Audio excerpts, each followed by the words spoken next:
Well, good afternoon.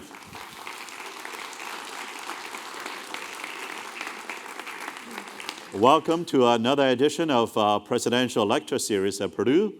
Now, by sheer coincidence of scheduling of the lecturers, we get to see all of you and others online twice in 2 weeks. And we are delighted to also welcome an outstanding Boilermaker this time back on her campus here. And today's lecturer received all her degrees starting in 1972 as a Boilermaker, and then afterwards, after 2 years in business, returned as a faculty here. And she did research and taught at Purdue's then Krannert Graduate School. And then after becoming associate provost for a number of years, was recruited away to the University of Notre Dame.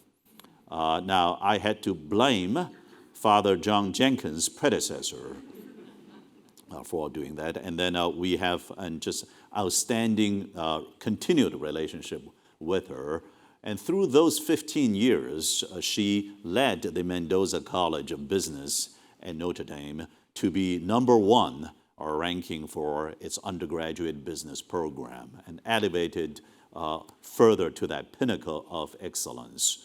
And then she stepped down from that role to take on the new challenge as the CEO of Catholic Relief Service. Now I'm going to listen to her directly to tell you more about Catholic Relief Service as a global humanitarian organization and nonprofit that is rooted in the Catholic organization in the United States. And even today, she continues to help us, her alma mater, serving as an important member of the Transformation Steering Committee for the Daniels School of Business. Please join me in giving a warm welcome back to Boilermaker, Dr. Carolyn Woo. Thank you so much. Great to have you here. Please.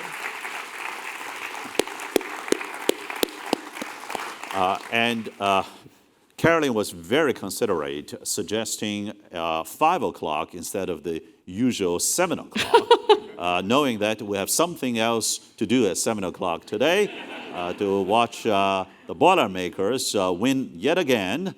The Fighting Illini, is that how you pronounce the losing team tonight? They're doing well. They're doing well so far this season, just not as well.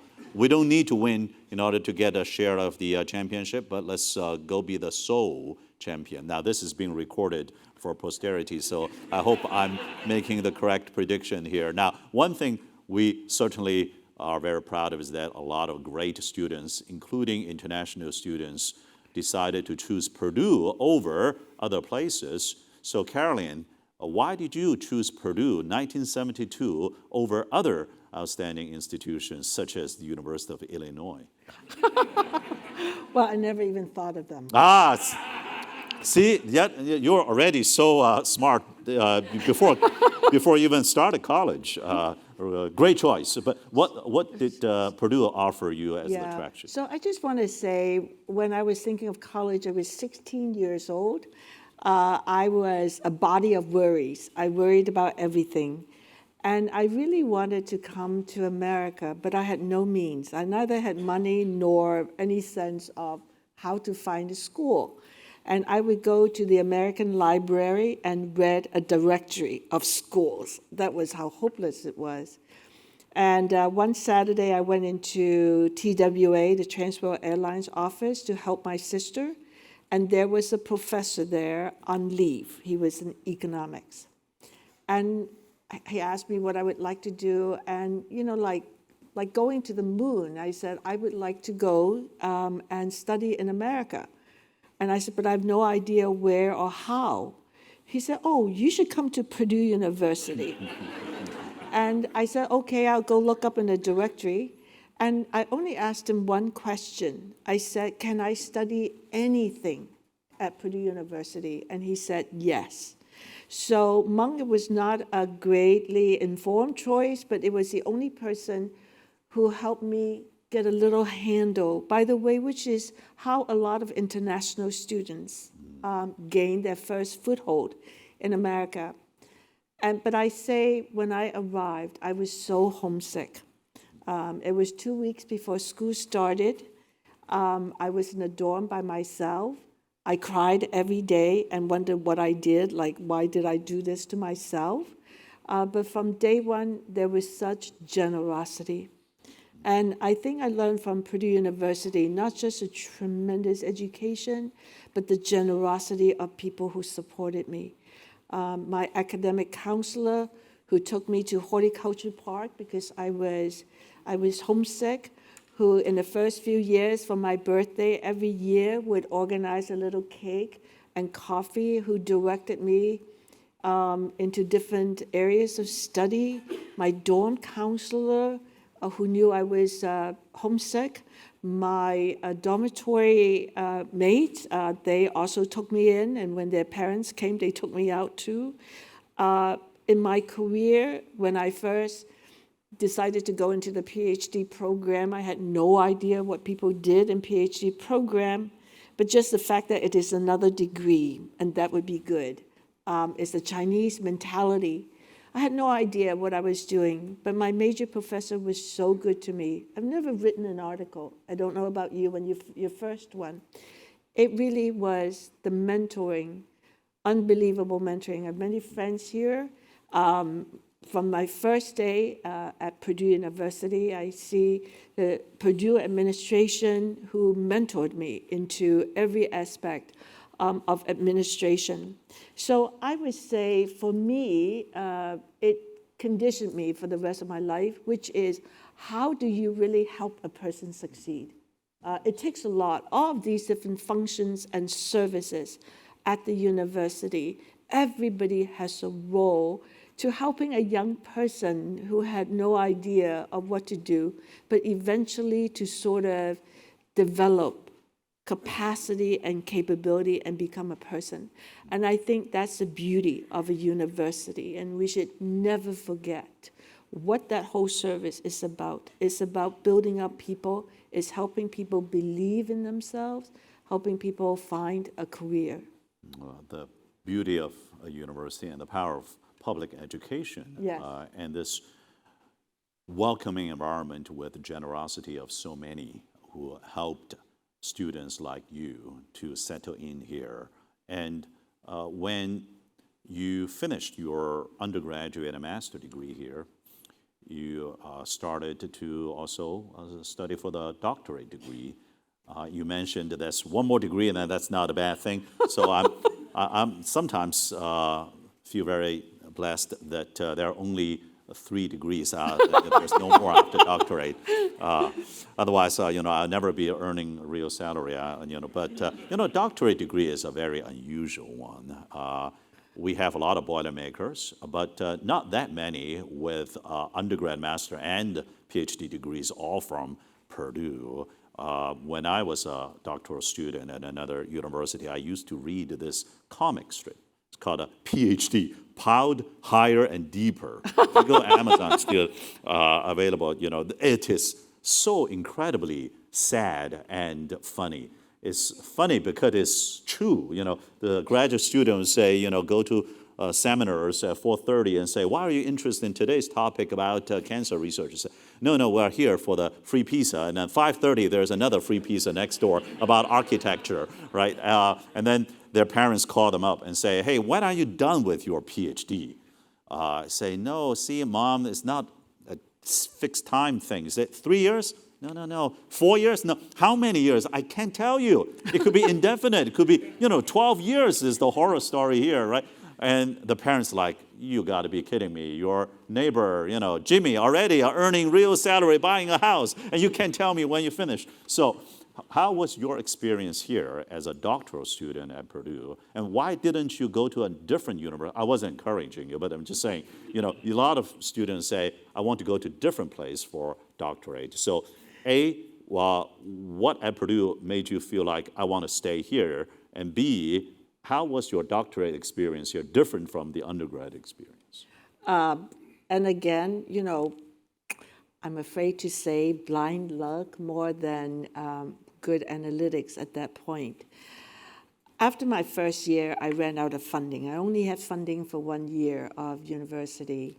And during that year, I accumulated 42 credit hours. Wow. I was able to get a scholarship, which I don't think I would, because I was an international student. There's just not a lot of scholarships for international students, but Purdue gave me one. Not knowing how scholarships work, I received a 3-year undergraduate scholarship. I thought if I do it in 2 years, I would have an extra year for my graduate studies. I had no idea, there's no mentoring. And I remember the day I was so sad, I went to apply for my graduate school at Purdue because I just assumed that the scholarship would continue. And I found out that no, it doesn't work that way. And it was such a shock, such a disappointment. Like, what happens now? Well, I applied for a graduate scholarship at Purdue just because I still didn't understand like graduate studies. I just had 2 years at that point of undergraduate studies. And the university gave me a university graduate scholarship, which is I could go into any college. But of course, by then, Notre was my home. And I went around asking people, what is the opposite of economics? I was an undergraduate economics major, and I thought I was just solving mathematical problem because at that time, Cranach's economics was all quantitative economics. We had a lot of econometrics, statistics, and so on. And I actually said, what is the opposite of economics? Like, I didn't have an idea. And they said Purdue has a fairly new program. It's called strategic management. And the Purdue PhDs have been winning awards over Harvard. And I said, do you make assumptions? They said, no, it's open-ended. It's really about how the world works. And so I was, by then, about 20 years old. I thought it was fascinating to find out how the world works in this whole area that if you, in 1974, said, I'm going into strategic management, people say, what is that? What is that? And so I went into graduate studies. My major professor made sure I got a master's first, just because what if this kid have no idea what this major I signed up for? I did sign up for statistics as my minor. You asked me what is the biggest difference. I would tell you, I went and did my preliminary exams. And they would ask you questions, what do you think of this and what do you think of that? And I studied very hard for it, and I could answer every question. I had studied the literature. I could tell you the different perspectives on a particular issue, where people agree, where they disagree. And if you do a good job in your written exam, you would not have to have an oral exam. So, I just didn't want an oral exam. Well, I got a notice that I had to go for an oral exam. And I thought, what happened to me? Like, what did I do wrong? I thought I answered all questions well. And I went into the exam room facing my professors, and they said, Carolyn, you did a good written exam, but there was not one original thought. You just, basically reproduced what different people said. And of course, as a Chinese student, I thought that was the job, is to reproduce what other people said. And, we learned Confucius and Mencius, and in our studies, I thought it was to quote accurately what happened in history and so on. That was such a wake-up call to say you didn't have one original thought, which is the idea that you didn't make any contribution. We don't need a recitation. Machine sitting here. That is not the purpose of what a PhD is about. And that was such a shock that it just woke me up. It legitimized the desire to really have original thought. And I would say that whatever success I had in my research, in my teaching, in program administration, from then on, it was the idea was not to know how to be the best repetition of somebody else. The whole idea is, what is the best of your thoughts and your ideas? That was my biggest learning. Well, that sounds just like what a doctorate program should be, discovering and uncovering along with the students. Now, fast forward to Notre Dame, where you were the dean of their business school, and within your time leading that college, you took it from good to great. And it's amazing to see how Notre Dame's undergraduate, especially business education, continue to improve by your leadership. It was already a fantastic place, and then according to at least one particular ranking, when you left, it was ranked #1 in America in undergraduate business education. So if you could share with us some of the great work you started doing at Notre Dame. And I think it ties back to the comments I just made. I want to start off with the MBA program at Notre. I was both a graduate and a faculty at that program, and they asked me to run the program.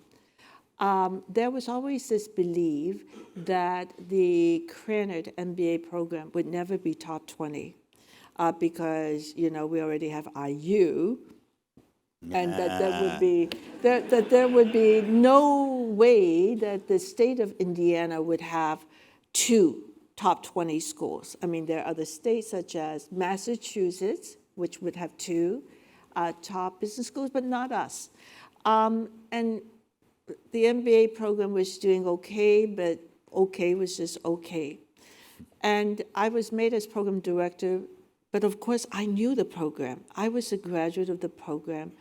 I knew that we were distinctive because in most MBA programs, 25% of the students were from engineering.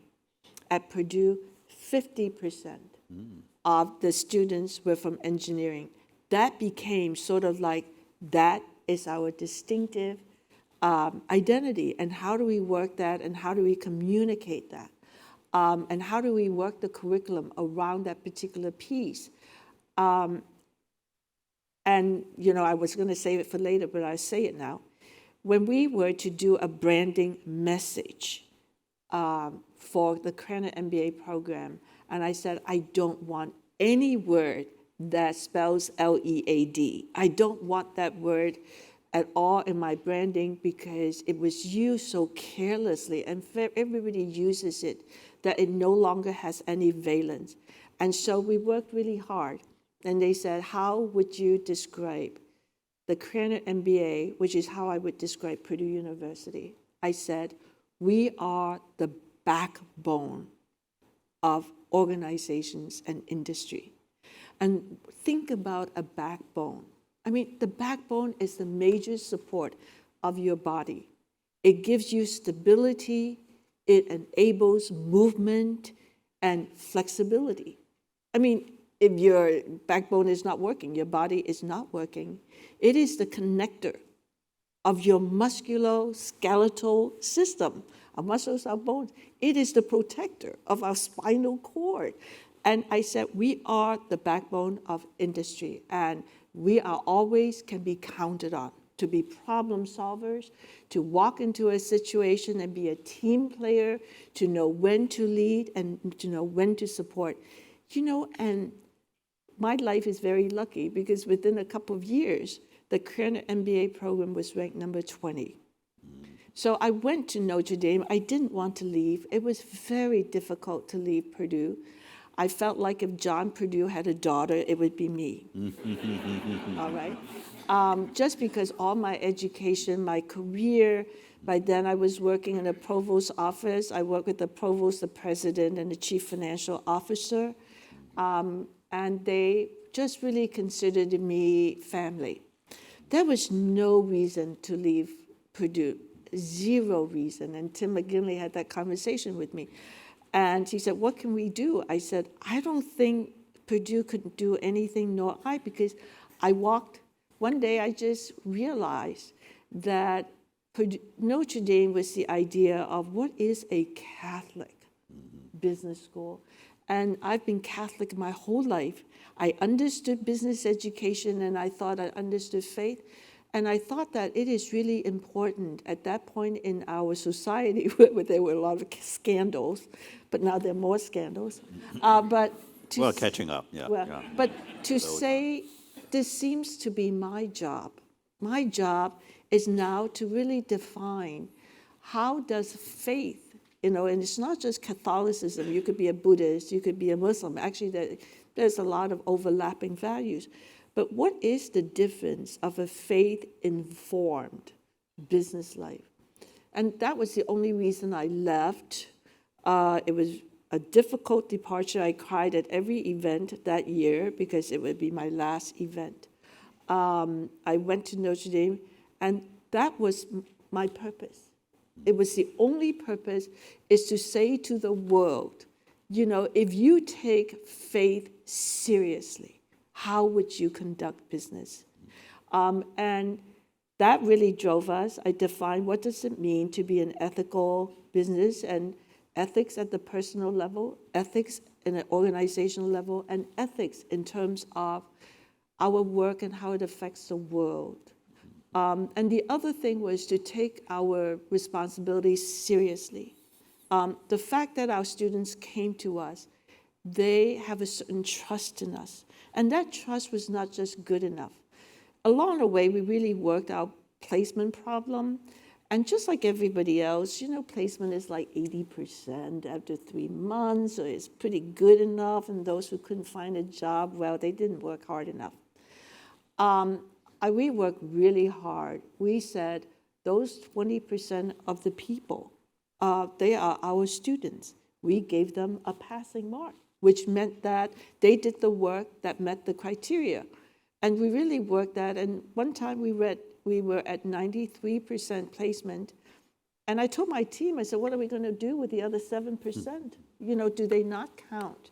Do we write them off? What type of institutions write off their students?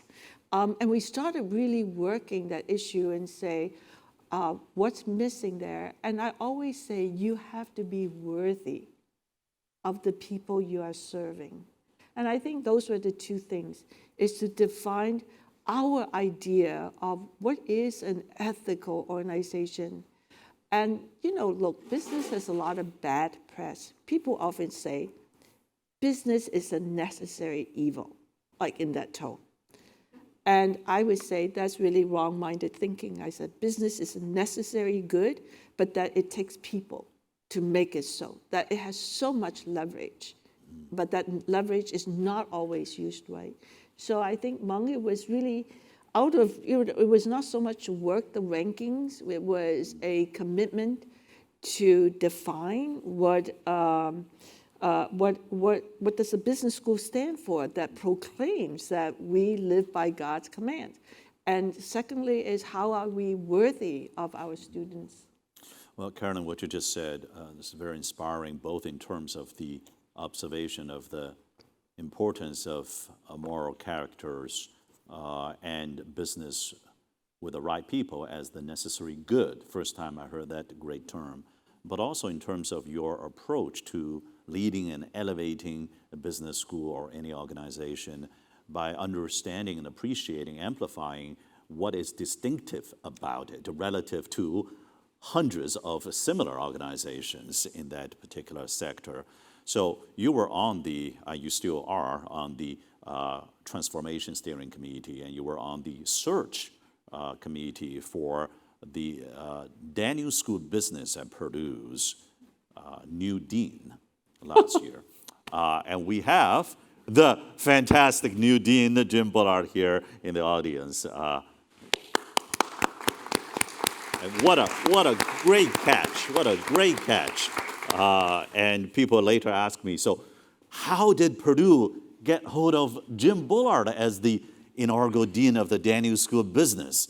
I say, well, we thank, among many colleagues, the outstanding search committee that you served on as a former faculty and as a Boilermaker. So what would be your observation? I know that you and Dean Bullard had breakfast earlier today already, of the future of the Daniel School of Business at Purdue. So there is first of all, Jim Bullard was an unbelievable hire. I know business schools. I know the candidates that have been made deans. Jim Bullard is actually singular in how unique and how excellent and what the right person at the right time. So I would say business schools nowadays are highly competitive. And there's also a question as to what extent is business education a commodity? And to what extent does it really add value? I think those are tough but legitimate questions. I think for Krannert, and now for the Daniel School and for Purdue University, I think there are two things that it needs to really achieve. The first thing is that as a leading university, research is very important. You can look at all of the different rankings, and they have some silliness in them, rankings. They do. Sometimes they're done by a 26-year-old who goes from ranking business schools to sewage system. And I'm not lying. I mean, that's just how they do it. So you don't want to just be sort of playing to the rankings. But something that never changes about the excellence of a university is its research. So why get a PhD, right? Why have PhD level faculty? Is that they are supposed to be contributing new thought into the system. So I think that the research productivity and the research output of any university college is very important. And I would say at Purdue, the fact that we do not have a medical school, which medical school just generates all this money and research and NIH and all of those good things. And because Purdue does not have a medical school, I think it becomes really important that every college does more. So that's one dimension. The second dimension is really educating students, but in a way which, again, leads the field rather than follow the field. And so how do we lead the field? And both Mung and Jim Bullard, I feel sorry for them, but they have listened to me really expound this thing. We need to get our students to be future focused, the business students. So for example, Jim is going to start a course which is called Technology Landscapes. If you just ask digitization, how would it be used? And what sectors of business would be affected? Don't you think our students should know that? And they shouldn't sort of like blindly, just all the research that Purdue is doing, and Purdue is doing so much research. If you just bring in one of those researchers and also the Office of Commercialization, because they're trying to take this into the market and say, if you look at those two together on just one case, what are the issues that they're dealing with? How does this technology become marketable, commercializable? What are the barriers to that journey? How do you value that? And how do you, make that technology become something that serves society? And, people say leadership and entrepreneurship. I think it's more than that. I think it's a systematic education that really gets at and presents in front of our students. This is what you're facing. I said digitization, what would AI do, for example? In a place where agriculture is so important, there are all these innovations in agriculture. I really believe that the Daniel School should stand for how do we create economic value from technology. Yes. Well, if you look at the Magnificent Seven, et cetera, the companies out there, many of which did not even exist last century. And the way that, of course, there's a lot of hype, just like ranking are all flawed. These reflections are not perfect either. And depending on which day and year you look at it, it could be substantially hyped and so on. But there is also the signal beneath the noise. Absolutely. And that is digitization, including artificial intelligence, ubiquitous connectivity and compute, is changing industry landscapes and creating new jobs while removing many of the existing jobs.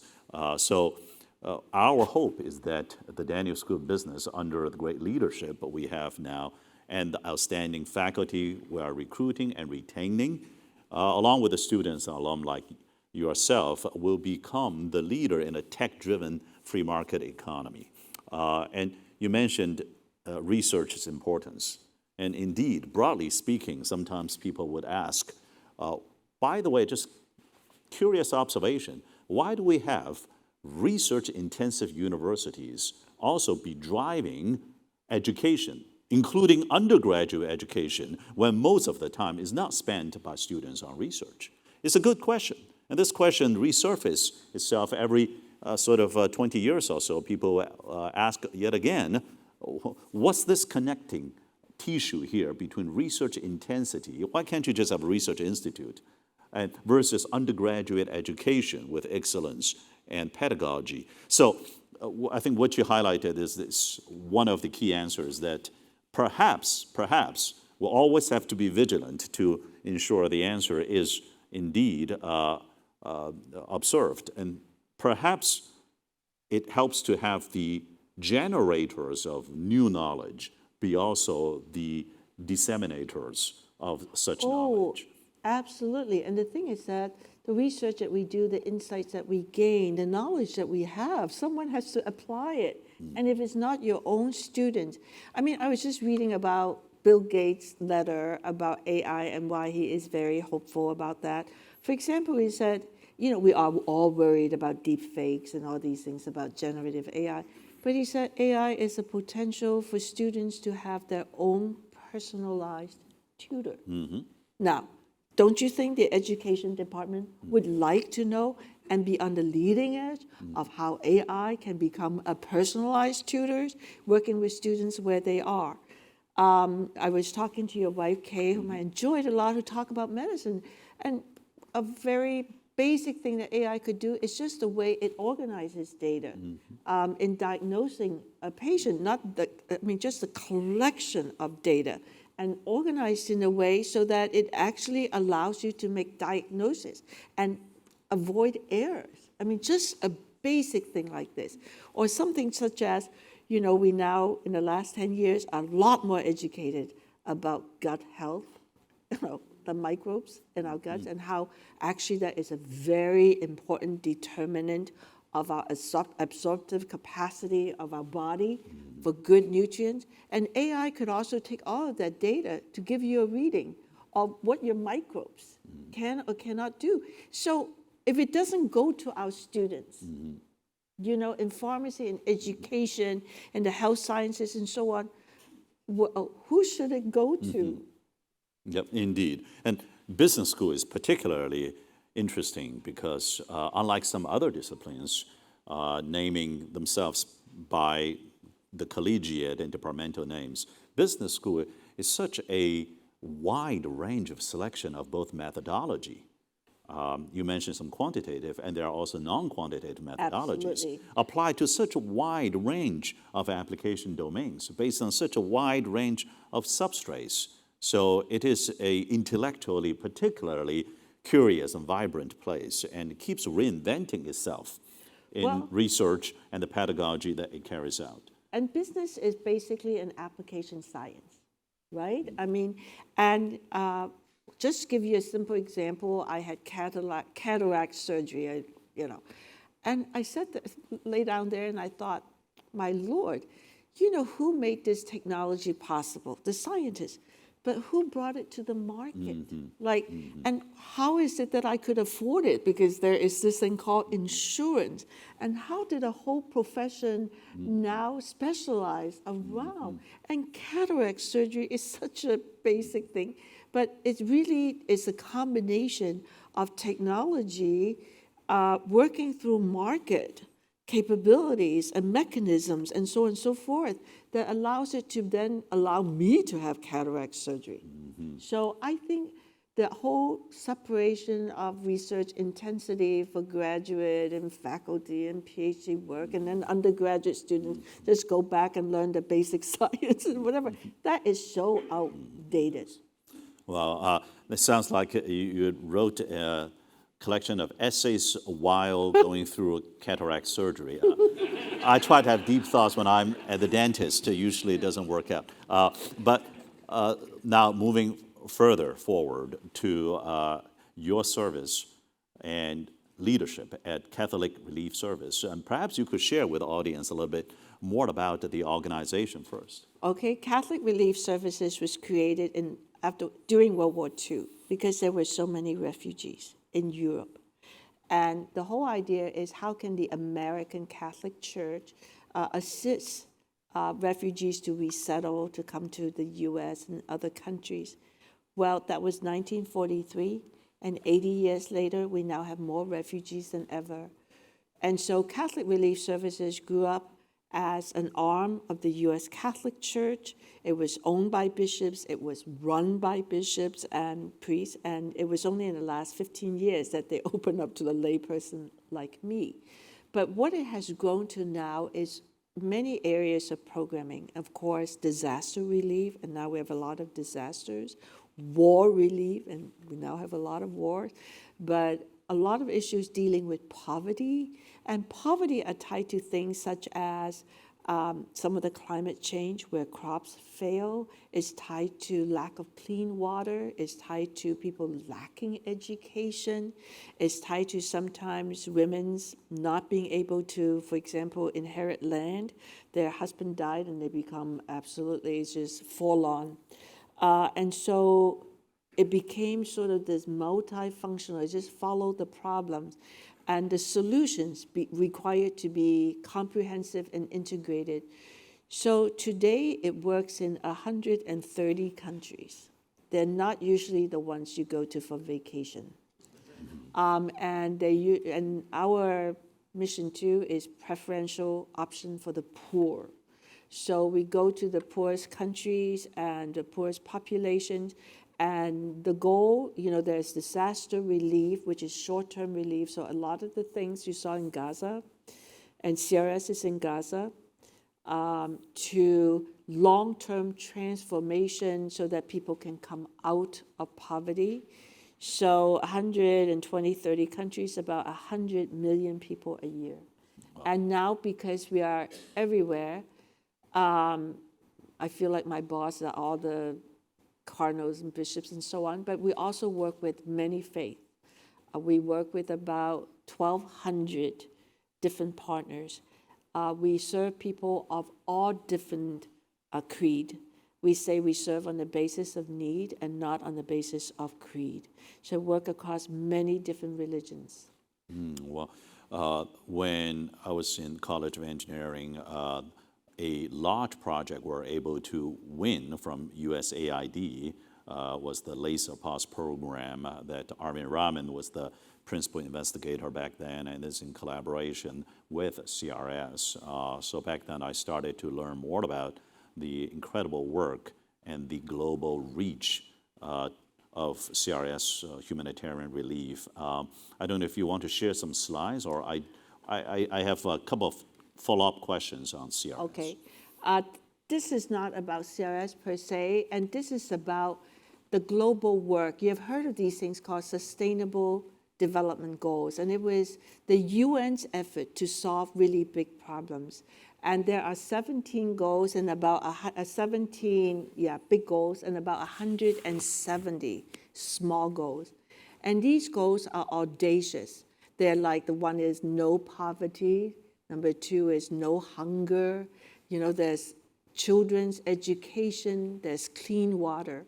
But the whole idea was that these are the key problems in the world, and CRS works on these problems. This is a whole big global effort. It was 2015, and we were supposed to take 15 years to accomplish these goals. There are 193 countries which participate in it. And 193 countries, there are only 197 countries in the world. So these are all UN members, and in total the world has about 8 billion people. So I just want to share, first of all, a lot of times people say, oh, here's problem. Now is another thing needing money. Problems never go away. They just, over and over again, I think we could get fatigue. But this is a whole issue that there is a whole global community, and actually Purdue has a Sustainable Institute, and Sustainable Development Goals is also part of their agenda. So I just want to show, I'm trying to forward to my next slide. And it's not moving. Oh, great. So don't get eyesore looking at this. So this is a 15-year journey. So after 8 years, they do what is called a stock take. This doesn't sound like American English, does it? It's a global English term, stock take, which means to take stock. All right. So in 2023, they came up with this report on 17 different goals. Green means we made progress. Yellow means kind of like not very good, kind of stagnant, but okay. If you were a B- student, you may be now a C+ student, or you may be B-. Nothing much happened. It's the yellow. And the red is actually reversals, like we went backwards. The gray means we don't have data. Now, this is data taken over 193 countries with a lot of metrics. The amount of green, only 15%. The amount of yellow, which is stagnation, it's about 50% or less. It's about 40% or so. The rest of it is the red. We're just not doing well. So, there is a lot of conversation and say, oh, we're just not making any progress. We just get stuck. And, 2022 or 23 was our hottest year. So climate-wise, we're not doing really well. And actually, 22 to 23, our carbon emissions actually went up. It didn't go down. We're supposed to bring it down. And this is the report card, very little green, a lot of red. The news is not good. Now, I actually have a different take on this. I'm not arguing that we're doing good. We're not doing good. We are still a patient, sort of in critical care. We're not dying, but we're in critical care. But I want to give some perspective about this. First of all, these goals are audacious. Like no hunger, no poverty. Poverty is $2.50 a day. Women being educated. Nutrition is not an issue. I mean, these are audacious goals. They're not little goals. The second thing is that we've only had 8 years, 2015 to 2023. And in those 8 years, 2017 to 2020, our government says that there is no climate change, that all this is baloney. So I would say we weren't really working on our sustainable development goals. 3 out of those 5 years from 2015 to 2020. And then we had the pandemic. I mean, think about the pandemic. Everything stopped. Children couldn't go to schools. Food supply, the whole supply chain was just stuck. So we couldn't do anything. In addition to that, the Ukraine war, now in its 3rd year, created an energy crisis. We couldn't even get the bad energy that we needed. So there is a desperation of just getting a hold of energy. So I would say in the 8 years that we have, 4 years of those we weren't working on it. And then, 2 major crises, not to mention a lot of the other wars. Okay, so that's the first 2 things. The period of time, the challenges that we face. But somehow, in that period of time, 193 countries committed to net zero goals. They bought in. No, not that once you bought in that you would work the problem, but the beginning is that you bought in. And today there are about 9,000 businesses that have made net zero pledges. Net zero is that in the end, the net emission, what you created emission and what you were able to reduce is zero. Now, that's a lot of pledges, and also the whole awareness of it has been building. The fourth thing is that there's been a lot of impressive action. So the International Energy Agency released a report in 2023 when our emissions are the highest. And it says the path to 1.5 degree has narrowed, but it is still possible. And it is particularly highlighting 3 accomplishments. The first thing is that solar energy grew by 50% in 2 years. The second one is that electric vehicle went from 1 out of every 25, which is 4% of vehicles purchased. Now it is 1 of 5. It went from 4% to 20% in terms of purchase in the last 2 years. And as people change vehicles and as more models become available, the next thing is the amount of money which is being invested in clean energy in 2 years have gone from $1.8 trillion to $2.8 trillion. That is a huge jump. Now, honestly, we need more like $4 trillion a year. And you probably say, my Lord, $4 trillion. How much is that? Well, the global investable asset, the amount of money which are not tied up in houses and buildings and so on, the amount of investable assets in the world is about $250 trillion. So when we say 4 trillion, it's not like, it's 1.5%. In a world where people are beginning to understand not only the need for clean energy, but the profit model, the economic model of clean energy. So the next thing is we made a lot of changes. And a few more things is that nowadays there's required reporting by regulation in Europe and now even with the Security Exchange Commission on corporate emissions and the transition plan. Now, the number of court cases which are now filed by people because of climate damage has doubled in these 5 years. And so there are all sorts of legal challenges. And finally, the UN is going back September of 2024 to repledge what needs to be done in order to bring this map to a lot more green and a lot less red. I only want to say this is because I think none of us has a right to just throw up our hands and say nothing is being done. I think a place like Purdue, I think, is a field of hope. There's lots being done. And in fact, there's a lot of things we do within the house, which is very important. Eventually, not just solar panel, but no food waste. Food agriculture represents 30% of our emission, and a quarter of our food is wasted.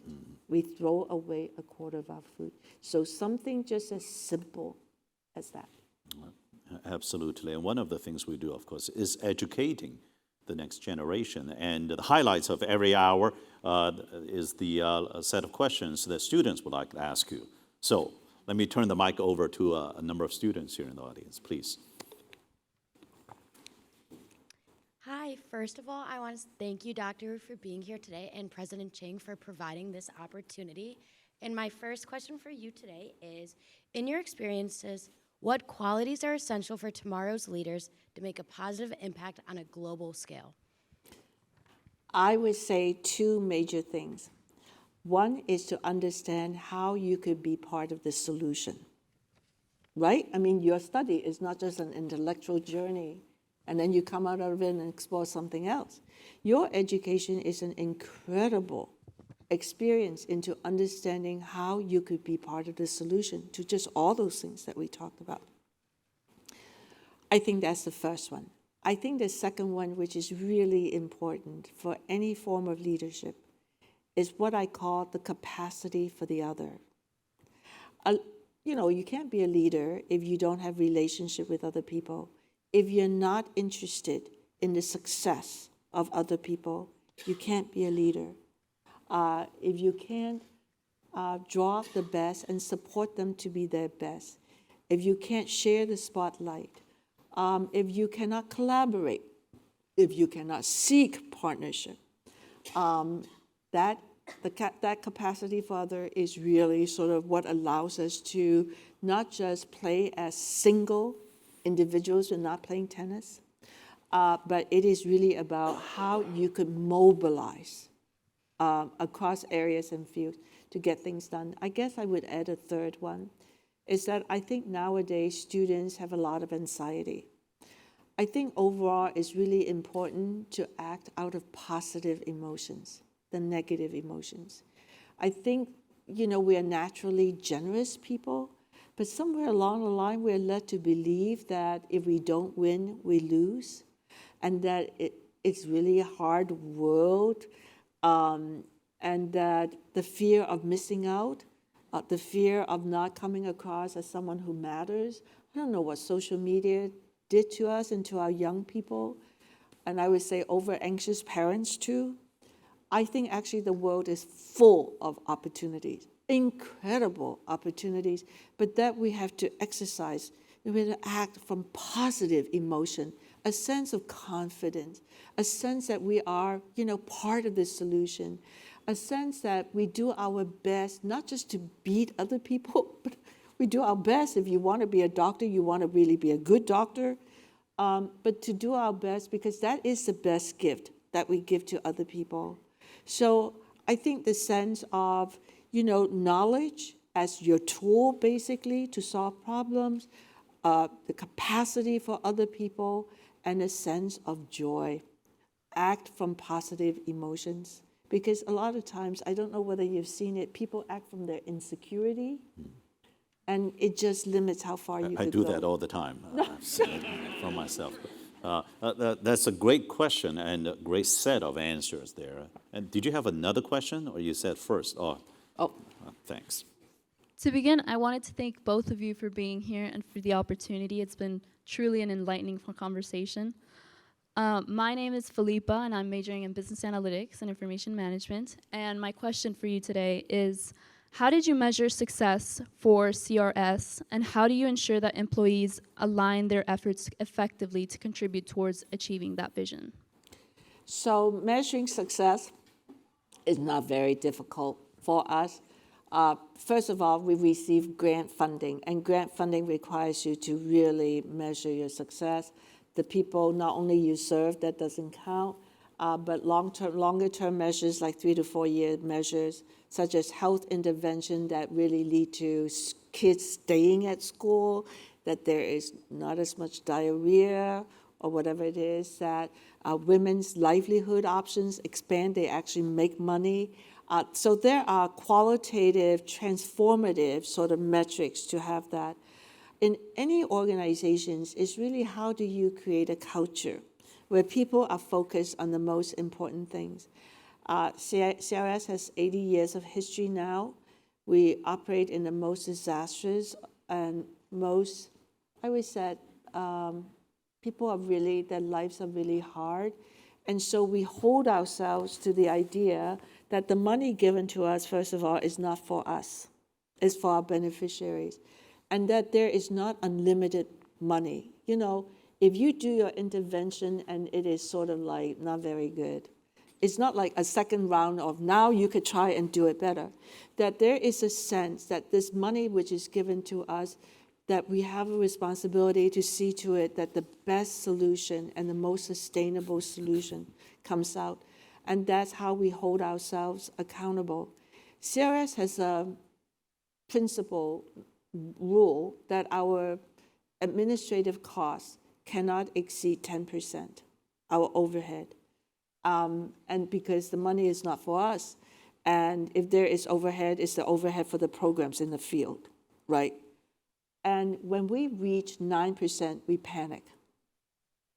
I remember the first day I showed up for work, and I poured my coffee, and there were these creams that were all curled up, like you put it in your coffee, it becomes nodules that float in your coffee, like it's scary to drink, like you wonder whether you might die from drinking this coffee, these nodules.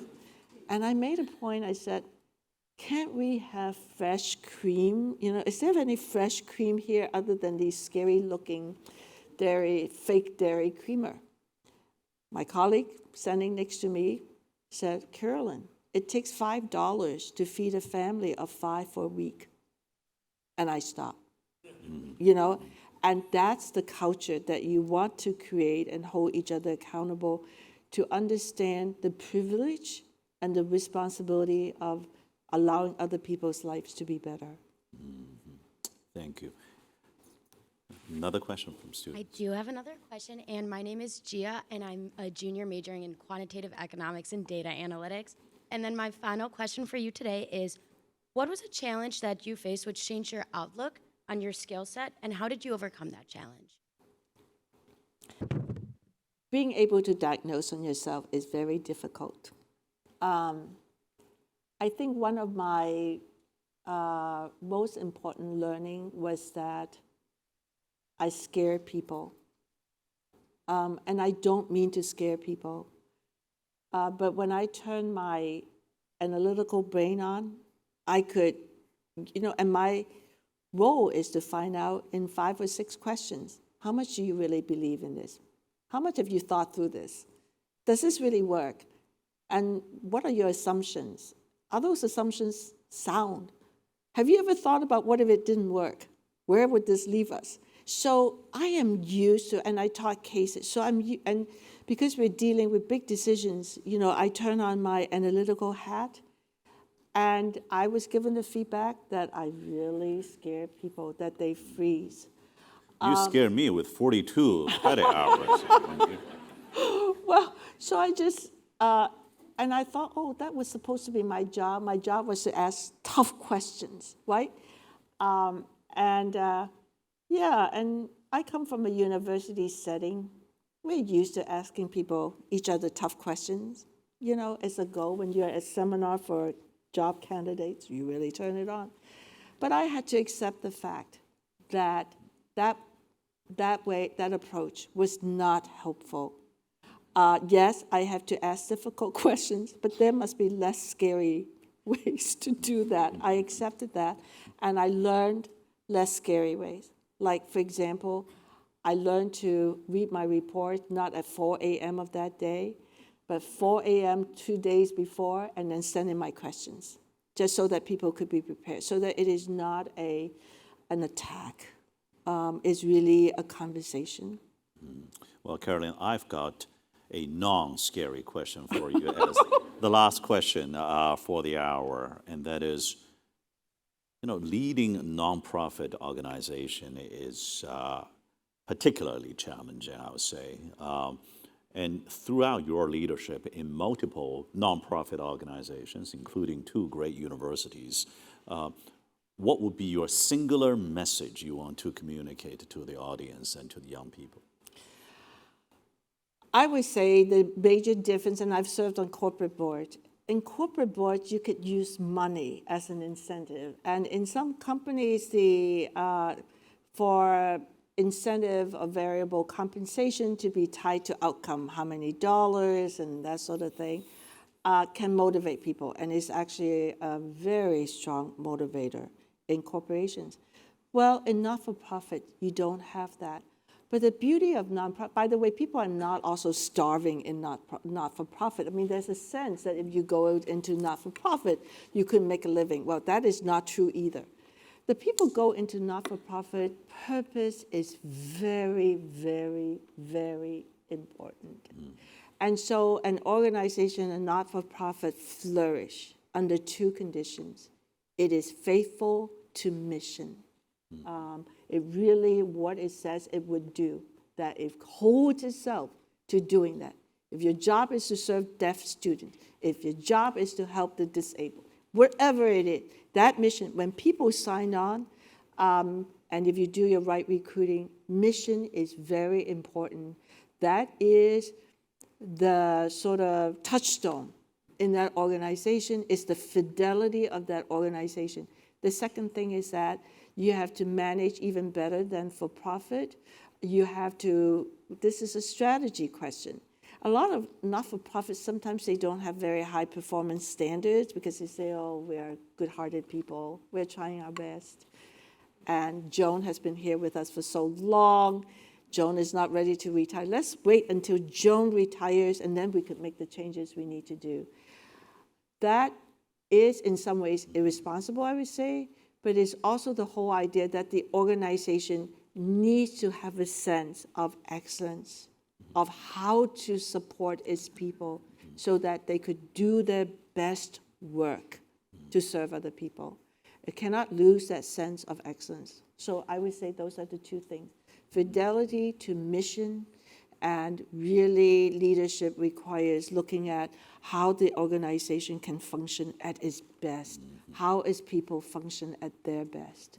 Do you think young people today should still have hope? Oh, absolutely. First of all, I think hope is a responsibility. I've just shown you all these things that people are working on. There's a book I wanted to bring, which is the 100 Most Important Solutions, called Drawdown. I think hope is a response. It's not only necessary, because psychologically we are healthy people when we have hope. It's not only within reach, because I've shown you it's within reach, but it's a responsibility because whether we admit it or not, all of us are complicit in a set of issues that we are facing. We like air conditioning. You sit in lecture halls that have air conditioning. Have you demanded to just have class out in the hot sun? We all have a certain consumption behavior and pattern and so on. So young people less so than we, but we are all in some ways, because we live in a system that actually we enjoy, and it creates consequences that we don't fully pay for, and sometimes is borne by other people. We are complicit. But we're not only complicit, we are capable. That's the thing. We are part of the problem, but we are also part of the solution. And I think the third thing is, finally, we are part of the common reality. We are the common good, the common community. We are totally interdependent on each other. So I think for those reasons, to understand we bear some responsibility, that we are capable of being solutions, and we owe it to each other to go have hope. Well, hope is indeed a moral imperative that a place like Purdue must provide. And to those of you who are wondering, when will air conditioning come to your student dorm? Don't worry, we'll be working on that. Now, in the meantime, it gives all of us much hope to have Boilermaker leaders like you, Carolyn, throughout these years and decades in different leadership roles, bring so much hope to those you serve and back to your alma mater. Thank you so much, Carolyn. Thank you very much. Such a pleasure. So proud of you. Well, you Thank too. you for your You have the same heart. Thank you.